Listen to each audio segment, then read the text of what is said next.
আসসালামু আলাইকুম, ডাক্তার মিজানুর রহমান কথা বলছি। তো আজকে কথা বলবো যে ছোট্ট শিশুদের দাঁত ওঠার সঠিক সময় কোনটি এবং কখন আমরা বলবো যে বাচ্চার দাঁত উঠতে দেরি হচ্ছে। তো সাধারণত বাচ্চার দাঁত উঠে 6 মাস থেকে 10 মাসের মধ্যে। প্রথমে নিচের সারির প্রথম দুটি দাঁত উঠে, এরপরে 8 থেকে 12 মাসের মধ্যে উপরের সারির প্রথম দুটি দাঁত উঠে এবং আস্তে আস্তে তার মুখে মিল্ক টিথ বলি আমরা, বা দুধ দাঁত, যেটা টোটাল 20টা দাঁত উঠবে এবং সেটা 2.5 থেকে 3 বছরের মধ্যে সবগুলো দাঁত উঠে যায়।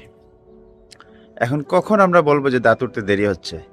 যদি বাচ্চাদের দাঁত 18 মাসের ভিতরে একটাও না উঠে, সেক্ষেত্রে আমরা বলবো ডিলেইড ডেন্টিশন বা দাঁত উঠতে দেরি হচ্ছে। তো এখন কথা বলবো কেন বাচ্চাদের দাঁত উঠতে দেরি হতে পারে। প্রথমত হচ্ছে জেনেটিক বা তার বংশানুক্রমিক।